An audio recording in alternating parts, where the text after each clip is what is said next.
Sí. Bueno, vamos a arrancar. Hoy vamos a ver TEC, ¿sí? Traumatismo encéfalo-craneal. ¿Qué suponen ustedes que es el TEC?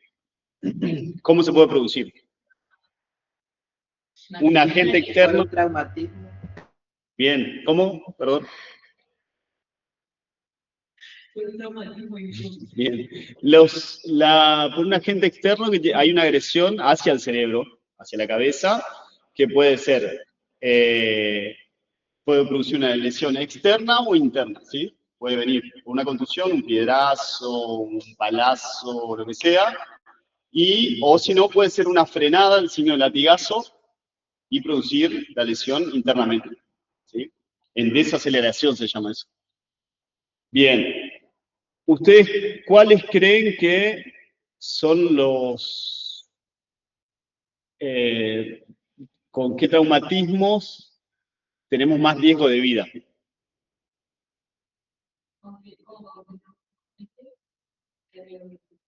Claro, pero hay traumatismos que son focales y algunos que son difusos. Los focales van directo al cráneo, ¿sí? Y los difusos pueden producir una lesión interna en el cerebro, ¿sí?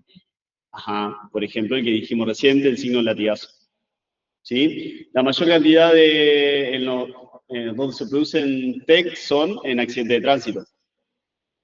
¿Sí? Y donde corren mayor riesgo de vida. Por ejemplo, lo que le preguntaba hoy, la escala de Glasgow. Vamos a dividirla ahora. Ya lo tienen que saber, se supone. Muy bueno.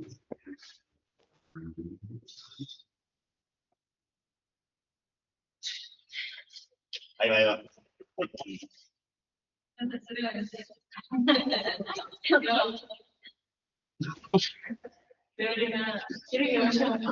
No, para.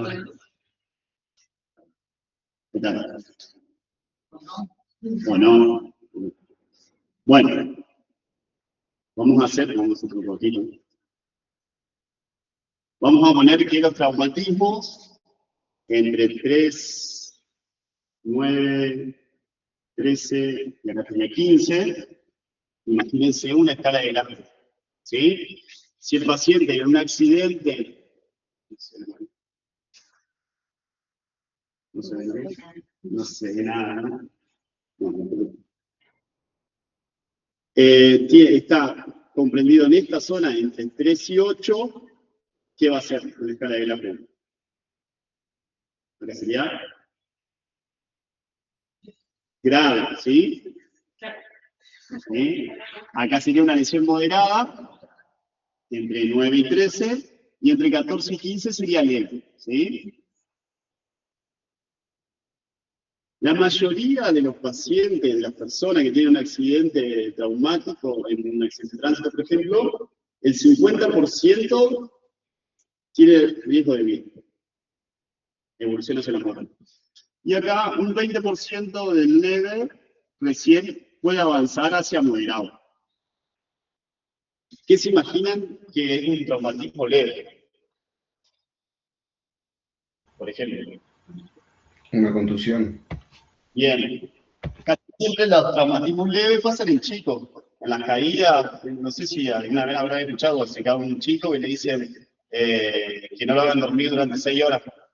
¿Por qué suponen ustedes que no tienen que hacerlo dormir por 6 horas?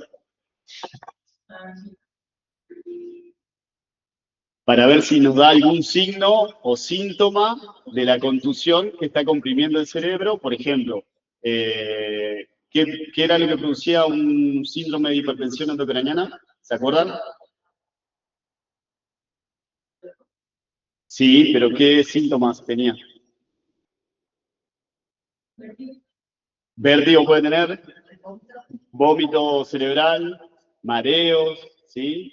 Puede tener pérdida de la memoria, ¿sí? Entonces nosotros, esas 6 horas va a ser latente de observación para ver si el chico, por ejemplo, tiene alguno de estos síntomas. ¿Sí? Porque el hematoma, yo no me acuerdo si yo di con ustedes síndrome de hipertensión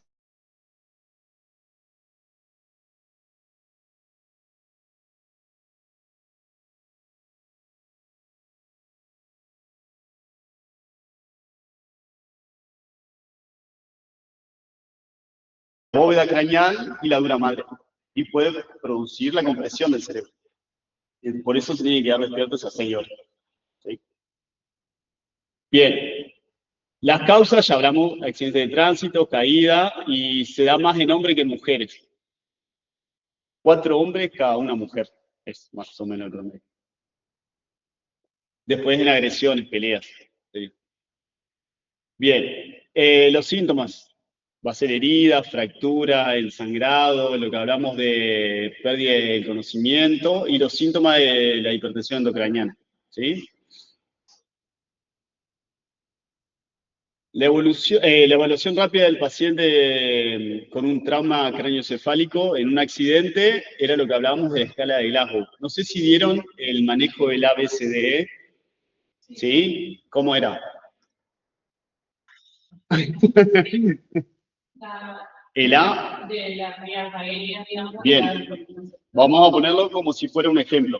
Así le queda un poquito más. Hay un accidente de tránsito, un chico en una moto. ¿Qué hacemos primero?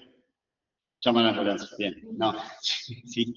Pero primero fijamos cuello y cabeza para evitar secuelas de lesiones neurológicas. ¿Sí? Ya sea una lesión medular o que haya tenido una contusión en cerebro, entonces fijamos cuello y cabeza. Después, bien, verificamos si tiene la vía aérea permeable, ¿sí? Después, buena perfusión, la B, buena perfusión, ¿sí? ¿Va?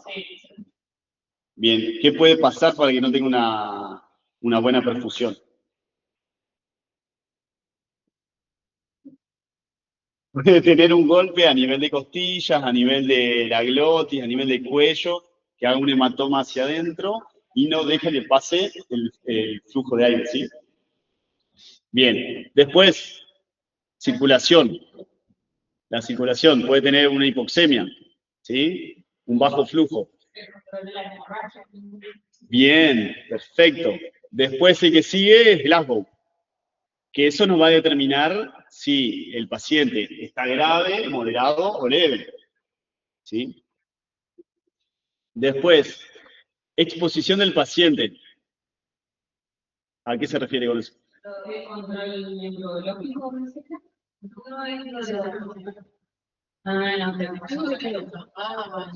para que no tenga, para ver lo de la temperatura. Ajá, bien. Y aparte controla lo que es el tiempo que está expuesto ese paciente en ese accidente. ¿Por qué? Porque más probabilidades de vida va a tener si tiene una atención rápida o no. Si le hacemos una buena derivación o no. ¿Sí? Si estuvo, no sé, 6 horas tirado en el asfalto o 4 horas, 1 hora, va a cambiar, ¿sí? La exposición del paciente que estuvo en ese tiempo. Eso es para determinar en un politraumatizado en un accidente de tránsito, ¿sí? Bien. Acá, esto le voy a dejar igual que lo busquen ustedes, pero vamos a explicarlos sencillo. La doctrina o ley de Monroe-Kelvin, ¿sí? Esto habla de los distintos tipos de presión. El primero que van a ver, el que está arriba, es un cerebro normal, ¿sí? Tiene una presión arterial, una presión venosa, perdón, lo azul, la roja una presión arterial, el cerebro y el líquido cefalorraquídeo. Todos estos son distintas presiones que maneja el cerebro para mantener un flujo constante y que cuando haya un aumento, por ejemplo, del líquido cefalorraquídeo, disminuya el volumen arterial, entonces se mantiene la misma presión, ¿sí? Una ósmosis. ¿Qué pasa? En el que está en el medio va a haber una contusión, ¿sí? Y acá entra lo que es, acá lo llama la masa, pero bueno, una contusión puede ser un hematoma, puede ser un tumor, ¿sí? Ahora como estamos hablando de politraumatizado, vamos a hablar de un hematoma. Pero imagínense que es un hematoma que es subdural, o sea, está abajo de una madre, ¿sí? Entonces comprime el cerebro. Para eliminar esto, va a tener que aumentar la presión arterial y las canillitas que ven a los costados es como que tiene que drenar el líquido hacia otro lado, ¿sí? ¿Cuáles eran los que absorbían, por ejemplo, el líquido cefalorraquídeo? En la aracnoide, bien. Entonces tiene que haber un flujo mayor en la aracnoide para eliminar líquido cefalorraquídeo. Si esto aumenta, como está en el tercero, aumenta hay mayor aumento en el líquido cefalorraquídeo y en la presión venosa. ¿Sí?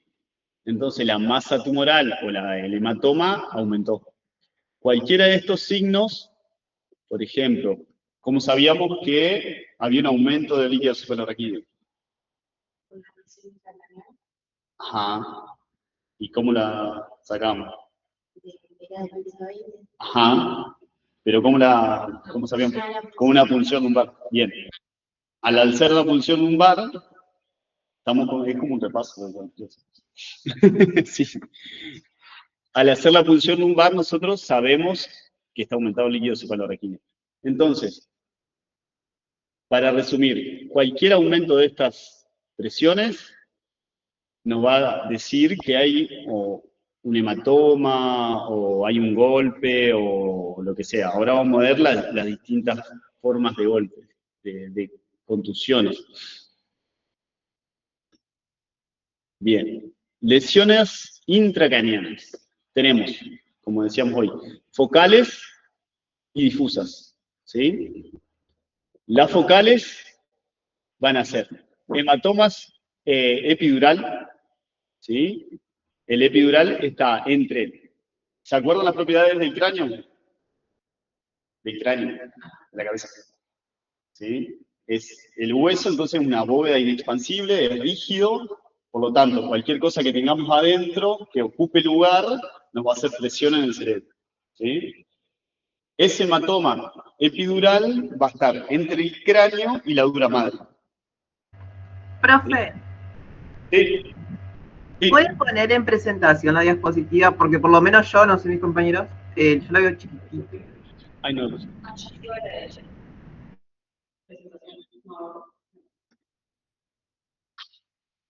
Ahí está, muchísimas gracias. Bien, perdón.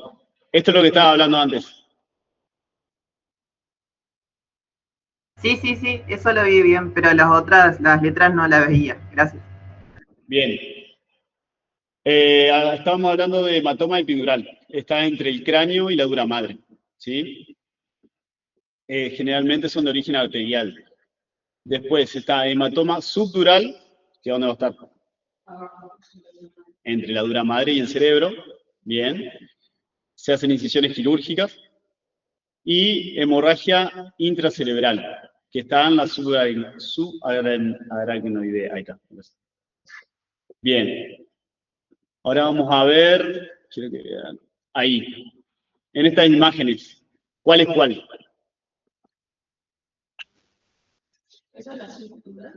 ¿Cuál? La amarilla. ¿La amarilla? No, esa es la intra.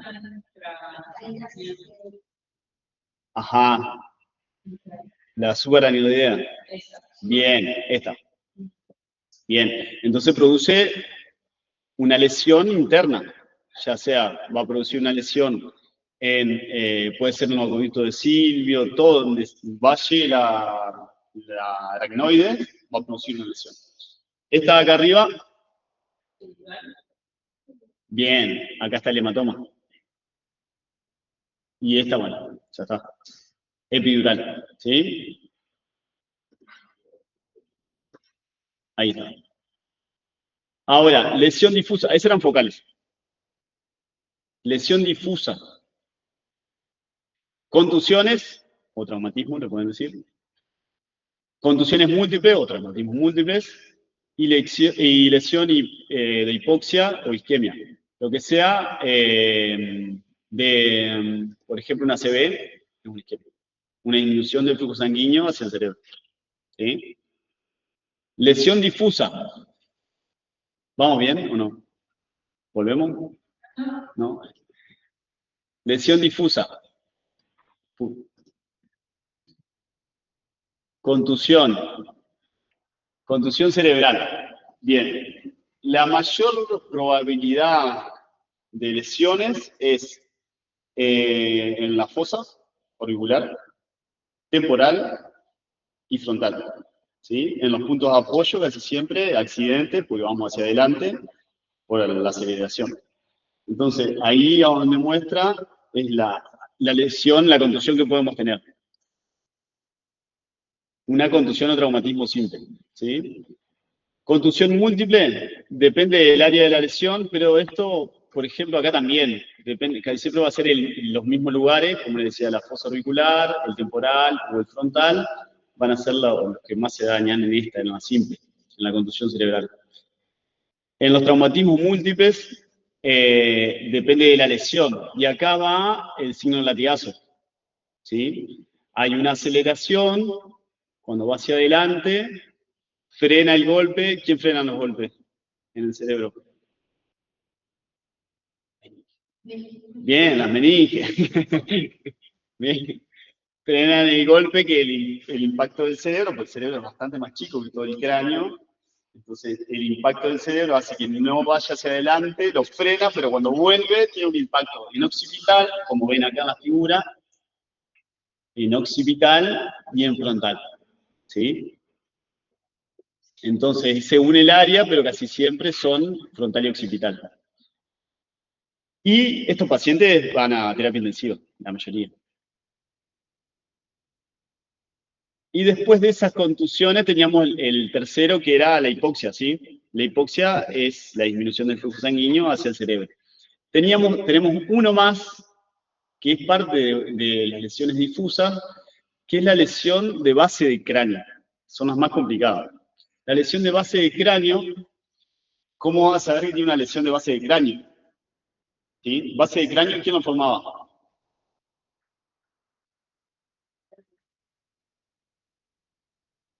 ¿Quién? Bueno, sí, la parte de atrás, pero... Base de cráneo, acá. Sí, el esfenoide y el etmoide forman base de cráneo, ¿sí? Cuando le dicen, describe las alas, ¿sí? Bien, base de cráneo. Hay acá, son las más graves para el paciente y tienen ojo en mapache, que esto vendría a ser, no sé si lo dieron, que es una lesión en el peñasco. ¿No? Bien, bueno, una lesión en el peñasco con una parte del temporal. ¿Sí? Eso nos indica que está lesionado en la parte temporal. ¿Sí? Después, rinorraquia es la pérdida del líquido cefalorraquídeo a través de la nariz. Por ejemplo, en un accidente de tránsito pasa que, o una contusión, ya sea, no sé, viene en una pelea entre vecinos, un batazo en la cabeza, tiene pérdida de sangre, hay que ver si esa pérdida de sangre es sola o tiene un líquido amarillento, ¿sí? Entonces, tiene un flujo, es viscoso, digamos, el flujo. Entonces, eso nos indica sí que hay una ruptura de base de cráneo. Si es solamente sangre, no hay ruptura de base de cráneo. ¿Sí? Lo mismo, la pérdida puede ser por nariz o por oído. El signo de Battle, que va a ser el hematoma en la parte posterior de la oreja, ¿sí? Y bueno, y la pérdida de lo mismo, la rinorraquia, va a ser la pérdida de sangre y líquido cefalorraquídeo. Lo que nos indica que hay una ruptura de base de cráneo en el líquido cefalorraquídeo, ¿sí? Si es sangre solo, no hay ruptura de base de cráneo. ¿El debate es la comunidad? Sí, este.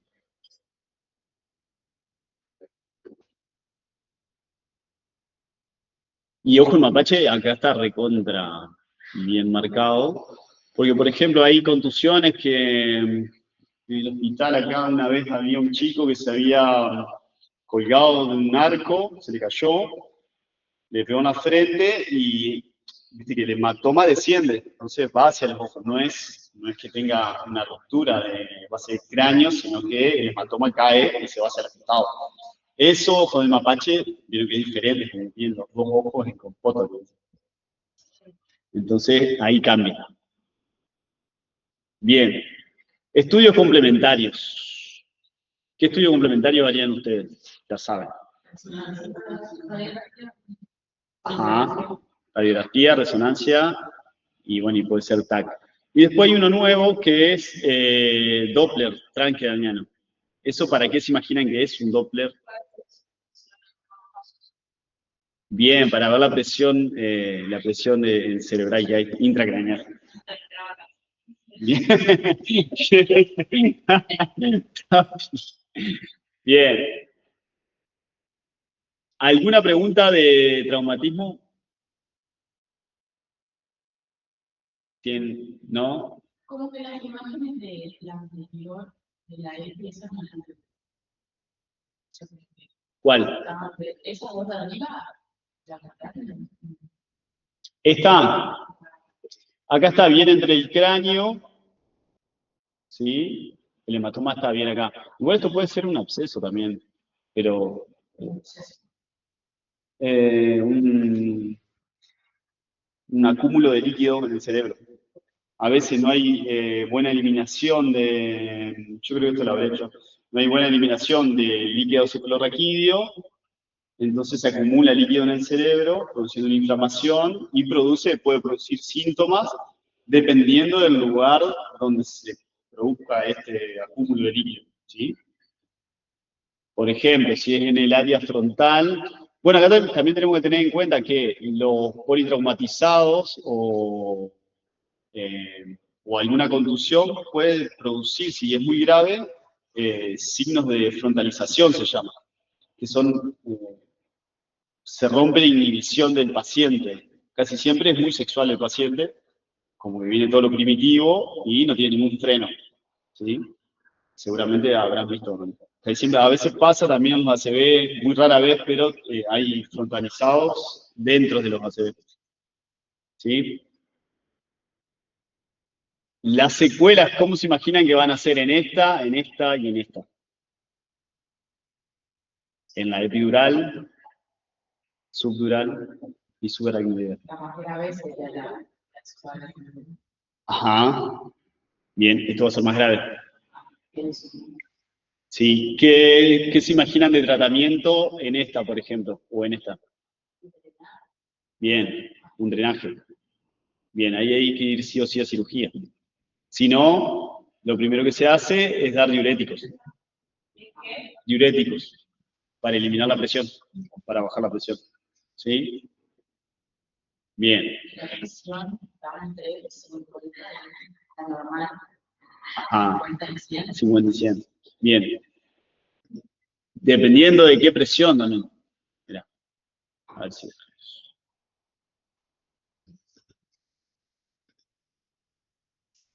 Bien. Ay, no. No lo puse. Bien, dependiendo de qué presión. Presión venosa. Para esto igual hay una ecuación, que no la tengo, pero la vamos a ver en el práctico. Hay una ecuación para saber qué presión está aumentada, qué volumen está aumentado. ¿Sí? Si es arterial, venoso, si es cerebral o si es de líquido cefalorraquídeo. Siempre sabiendo que la evolución, hablando de esto puede ser, ustedes ahora lo estamos viendo en TEC, ¿no? Pero esto, imagínense en lo que vimos también de tumores o abscesos. Ya sea tumor benigno o maligno, va a comprimir el cerebro. ¿Sí? Un tumor benigno también lo comprime el cerebro y también vamos a tener secuelas. Entonces, dependiendo de la evolución de ese tumor, de cuánto avance, va a ser lento y paulatino, o en este caso, como un TEC, va a ser rápido, porque el hematoma va a ir aumentando cada vez más, entonces el paciente va a colapsar más rápido. ¿Sí?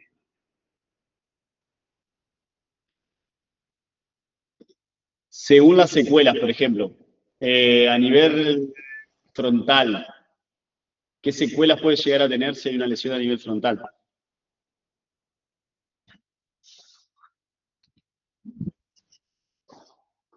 ¿Se imaginan o no?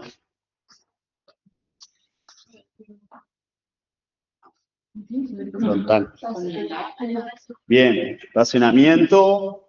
¿Qué más? Problema motriz. Todo lo que sea motores va a estar en la parte frontal.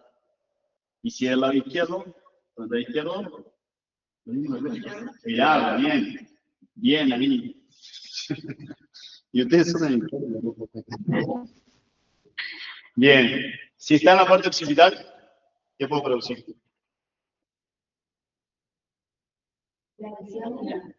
La visión puede ser una que más.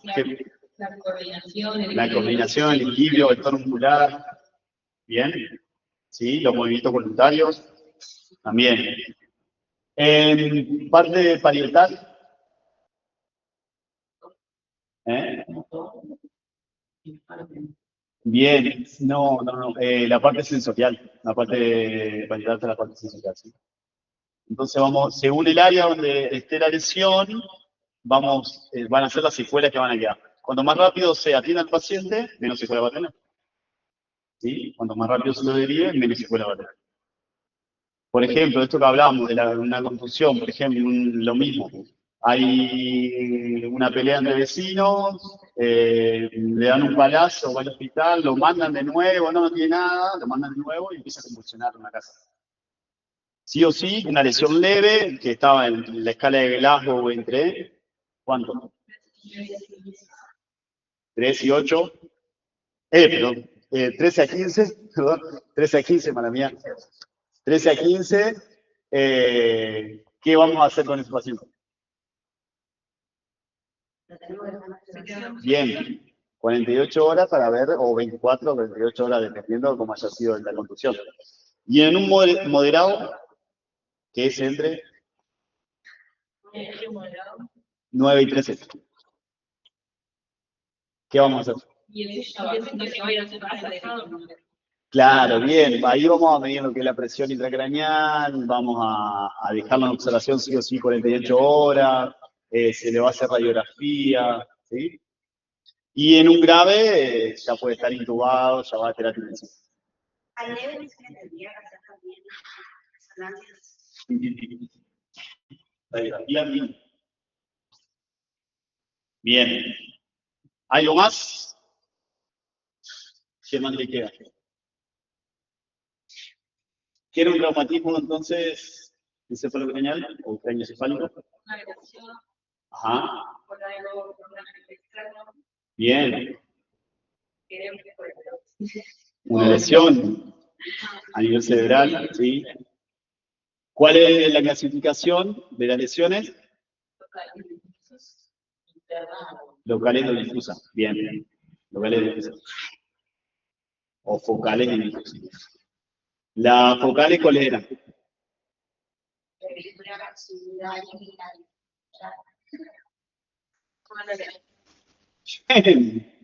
Bien.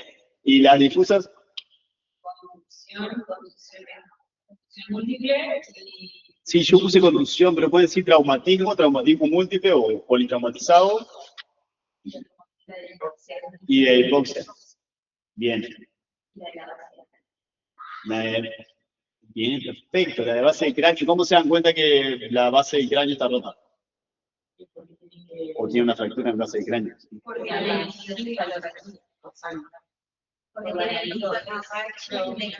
Bien. Bien, signo de ojo mapache, pero no solamente sangre. Por eso es lo que voy a explicar. Tiene que ser viscoso o amarillento para saber qué líquido cefalorraquídeo. ¿Sí? Rinorraquia tendría que ser la pérdida de líquido cefalorraquídeo con la nariz. Y otorraquia por el oído. ¿Sí? Batman. Y después el signo de mapache. Y el signo de mapache nos indica que hay una ruptura de qué? Del peñasco. Bien. Perfecto. Bien. ¿Alguno ahí en la casa vio el video de Parkinson?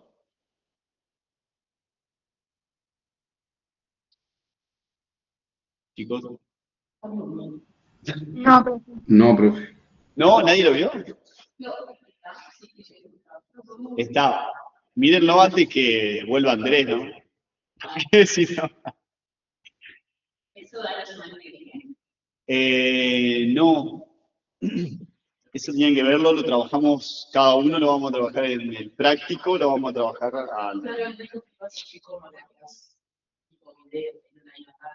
por eso, justamente. Sí, ¿qué saben de Parkinson? Vamos a ver un poquito.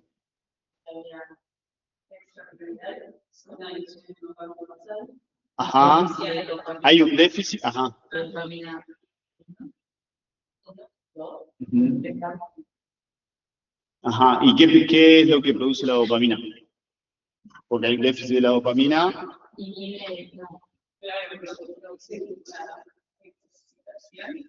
Ujú.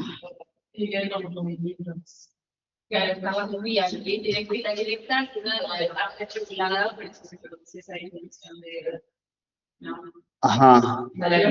Nivel de movimiento es lo que excita, y hay como una desconfiguración.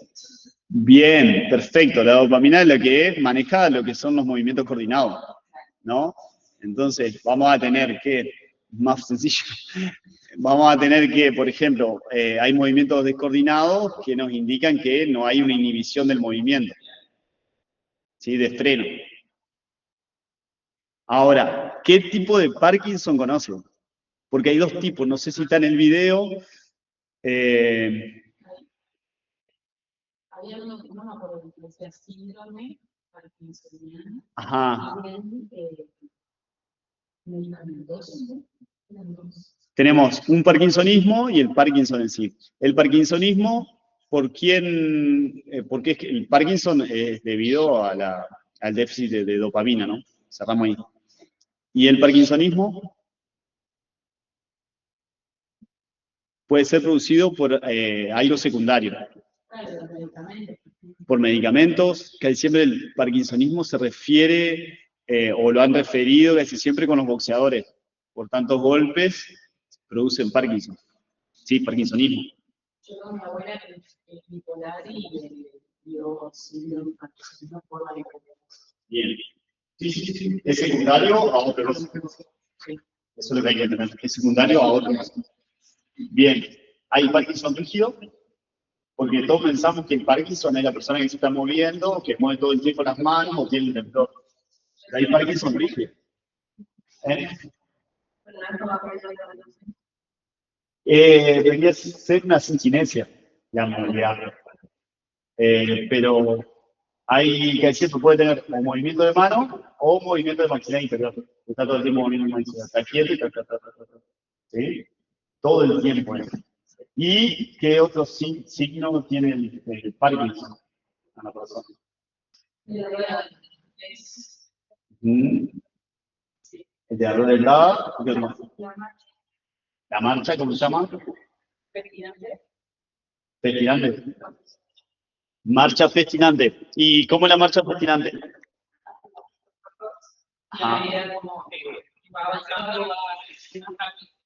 Acá vamos a hablar algo también de la dopamina. Le cuesta arrancar y le cuesta frenar. Entonces, por eso da pasos cortos y inclina el cuerpo hacia adelante hasta que pueda arrancar.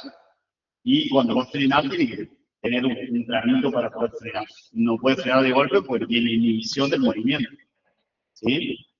Y después hay uno más que es reconocido.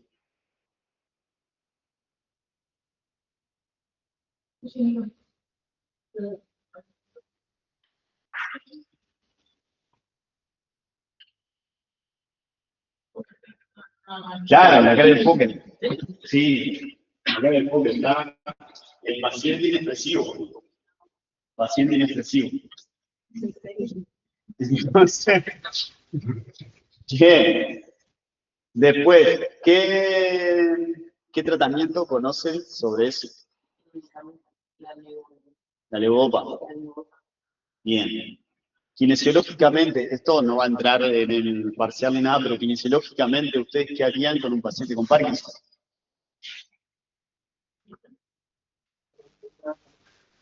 La coordinación, ¿no? Tratar de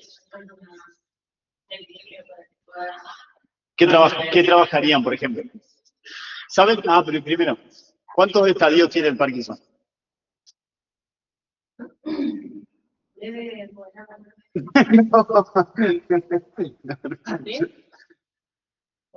Cuatro estadios, bien.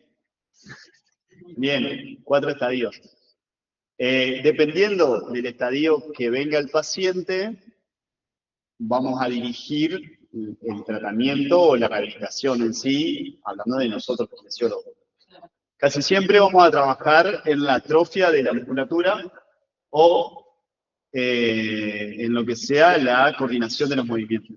El paciente también va a perder lo que es la pinza fina, la pinza gruesa también, el agarre. Podemos hacer adaptaciones sobre los cubiertos, sobre todo lo que tenga que ver con la actividad de la vida diaria, que bueno, por ahí, eso por ahí se mezcla un poco con la terapia ocupacional. El vestirse, el cepillarse los dientes, el comer. El comer es algo que, por ejemplo, podemos trabajar la pinza fina en un periodo, ¿no? En una etapa avanzada, en la etapa 3, trabajar la pinza fina, no sé, dándole pasa de uva y que agarre la pasa de uva y pueda comer, ¿sí? Esto nosotros lo vemos. Claro. Trabajar con algo que tenga un incentivo. La comida es un incentivo, pero trabajar un poco desde ese lado. No tratar de hacer, por ejemplo, mover el brazo solamente o mover la pierna, que eso lo hace Doña Rosa, ¿eh? Entonces, mover la pierna, estar ahí moviendo la pierna, tratar de buscar un incentivo del paciente, que a veces es re difícil, porque hay pacientes que solamente, personas que solamente trabajaban nada más y no hacían nada más que trabajar. Entonces nosotros tenemos que buscar un incentivo para que quiera hacer algo. Porque capaz que esa persona no quiere pararse y nosotros queremos que se pare y que pueda caminar. Entonces vamos a intentar incentivar a esa persona para poder lograr algo, ¿sí? Se van a encontrar, no sé, si se dedican a neurológico, se van a encontrar con un montón de... El avance es muy lento, todo es muy lento ahí. Entonces lo que vamos a intentar es que sea un poquito más rápido, que sea más llevadero para nosotros y para el paciente también, porque nosotros un paciente con una discapacidad lo vamos a ver 3 veces a la semana. O con una secuela de un TEC, también vamos a verlo todo el tiempo. Hay personas que con trauma craneoencefálico que quedan con una secuela que convulsionan todo el tiempo. Entonces el paciente se acostumbra ya a convulsionar. Yo tenía un paciente que en Paraná, que había chocado en moto, un pilar de la luz, y bueno, quedó, él era gerente de no me acuerdo qué supermercado grande, y quedó que quería volver a trabajar. Tenía un signo de frontalización también, y estaba con esto que quería matar a todo el mundo, no sé qué le pasaba, pero bueno, y que quería trabajar. Y le daba convulsiones cada tanto, pero él ya estaba tan acostumbrado a las convulsiones que sabía cuándo le iba a venir la convulsión. Primero, donde yo trabajaba, que era el CAICE, tenía una ambulancia que lo llevaba y después empezó a ir para hacer independencia en remis. Y una vez se iba del CAICE, pasó a buscar el remis y ellos sabían que le iba a dar la convulsión y dice el remisero, ¿sabes qué? Me va a dar una convulsión, pero vos no te preocupes. Si no salía, volvió el remisero adentro del caso pensando que se iba a morir. Bueno, entonces convivir con eso, que todo el tiempo vamos a tener una secuela. Por ahí nosotros vamos al principio, o yo creía al principio que iba a volver a restablecer todo a lo que llamamos normalidad, que por ahí no es tan normal. Lo normal para cada persona es el lugar donde está. Entonces, poder entender eso. No que tratar que todo el tiempo camine igual que nosotros, que la mayoría. Entonces, es poder lidiar con su secuela. Bueno, perdón. Bien. ¿Algo más de Parkinson?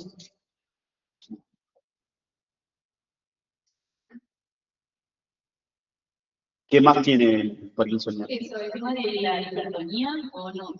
Ajá. ¿Qué es hipertonía? Puede tener un hipertono, la rueda dentada, pero puede tener un hipertono o puede tener bajar el tono muscular. Por ejemplo, en piernas, baja de ese tono muscular. Entonces pasa de poder caminar una marcha fascinante a quedar en silla de ruedas y quedar postrado. Hay otra cosa, que no sé si Andrés la dijo, no, creo que no, en el video, que en el Parkinson hay crisis, ¿sí? Y hay un estudio que habla de que si la persona con Parkinson no tiene una crisis al principio en 3 años, ¿sí? En el lapso de 3 años, puede seguir sin avanzar el Parkinson si se mantiene. Porque ustedes han visto, capaz, han visto personas con Parkinson que se mantienen y tienen 90 años y todo el tiempo están con Parkinson. Y hay personas que los lleva a quedar postrados, ¿sí? Si tiene una crisis antes de los 3 años o 5 años, va a seguir aumentando. Entonces el paciente va a seguir en las demás etapas. No sé el PDF que subió, la verdad no lo vi, pero en el video no dice nada de eso. Así, es por ahí para que lo tengan en cuenta. No sé si para rendir, pero para cuando se dediquen a esto, está bueno. Empieza acá, siempre se nota por el temblor en las manos o en el maxilar inferior, es lo principal que nota el paciente, o que no tienen fuerza en la mano. Se levantan a la mañana sin fuerza en la mano, no puedo agarrar algo, entonces empiezan a tener la descoordinación de la prensión, y ahí empiezan a notarlo, se le cae el vaso, se le cae algo, entonces empiezan a notar que la descoordinación, cuando me tienen que apretar, no apretan, no sueltan, y por eso casi siempre van a la consulta con el neurólogo. ¿Qué edad más aparece? Y 50 años. 50 años. Es más probable que sea en hombres que en mujeres. Y después no tiene riesgo de sobrevivir. El tema es que quedas postrado justamente por esto que yo decía. No hay como un tratamiento eficaz porque el tratamiento va a ser paliativo solamente. La levodopa que se le da, cada vez hay que aumentarlo un poquito más, ¿sí? Y el tratamiento, nosotros vamos a intentar que el Parkinson, como toda enfermedad que tiene un tratamiento paliativo, que no avance de golpe, pero con la crisis no tenemos nada que hacer. Si tiene una crisis, capaz, veníamos re bien, yo tengo una paciente con Parkinson ahora, que venía caminando, ya venía con andador, ya deambulaba sola dentro de la casa, le costaba por ahí la prensión, tuvo una crisis hace un mes y volvió todo para atrás.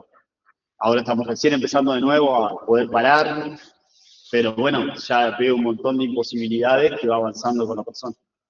Entonces el tratamiento va a ser dependiendo cómo esté el paciente, sí o sí. El temblor es solamente en reposo. Cuando queda...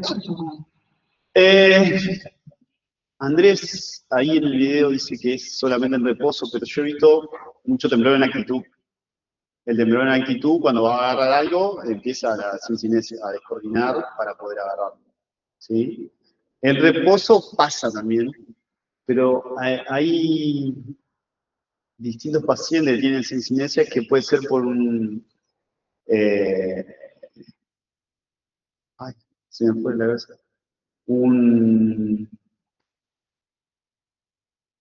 Una poliomelitis, no, una polineuropatía, ya sea alcohólica o demás por medicamentos, también están ahí y empiezan a temblar, porque hay una descoordinación de los nervios. Entonces tiene sincinesia también. Y lo ve referido el paciente que puede tener Parkinson, porque todo, hay que tiembla, pensamos que tiene Parkinson. Es así, capaz tiene Parkinson. Bien, de Parkinson algo más. No, después van a ver el video seguramente y van a tener capaz algunas dudas o no. Lo importante es que sepan cómo se causa, por qué son las causas del Parkinson y del Parkinsonismo, ¿sí? Una secundaria a otra patología o capaz muchos golpes en la cabeza como el de boxeador, por medicamentos y demás. También pasa en Parkinson. ¿Eh? No, la sincinesia del temblor en reposo y la bradicinesia va a ser en actitud. Por eso, pero cuando vean el video...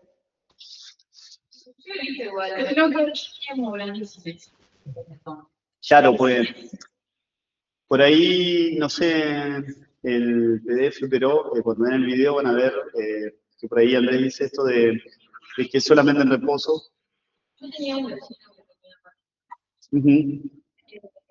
cada vez que caminaba, Sí, se les movía. ajá. Que era Parkinsonismo, no sé. Bien. Bien, puede ser, por ejemplo, casi siempre el que tiene la marcha festinante no tiene movimiento cuando va caminando en los brazos, ¿viste? Como que tiene toda la actitud en los pies y que va como frenándose todo el tiempo. Pero, por ejemplo, cuando vas a agarrar un mate, tiene temblor. Ahí aparece el temblor. Entonces hay eh, problemas de temblor cuando en la actitud y en reposo. Para mí están mejor. Sí. O sea, no va a ser lo mismo el Parkinson que el otro Parkinson que es el secundario A. Ajá. No van a tener lo mismo. No van a tener lo mismo. No van a agregar. Tal cual. No van a tener lo mismo. Sí. Vos me decías que estuvo afuera. Claro, porque son cosas que tienen en común la persona con Parkinson y, por ejemplo, mi abuela tiene síndrome. Ajá. Ella sí, la mandíbula para todos lados cuando quieta, cuando te habla bien, por lo mismo con el tenedor, cada vez en el plato se escucha, pero cuando ella come no entiende. Claro, cuando lo deja quieto, sí. Cuando está en reposo, habla que va. Ajá. Pero claro, cuando es un mono, va a hacer algo, no bien. Bien. ¿Y vos has visto que ha ido avanzando eso, digamos, ya sea que camina menos, que... Como que a veces tiene como periodo que se nota y hay veces que no, como que se Ujú. Bien. ¿Alguna pregunta de Tech? Ya le tienen re claro ese nombre. ¿Usted tiene una hora conmigo? Sí. Bien, tendríamos que haber dado...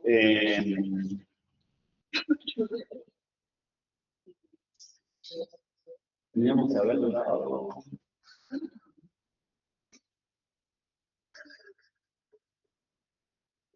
Chicos, los que tengan conmigo ahora la 1... No, perdón. Los que tengan conmigo a las 2, si pueden venir un poquito antes, 15 minutos antes. ¿Sí? Bueno, chau chicos. Nos vemos.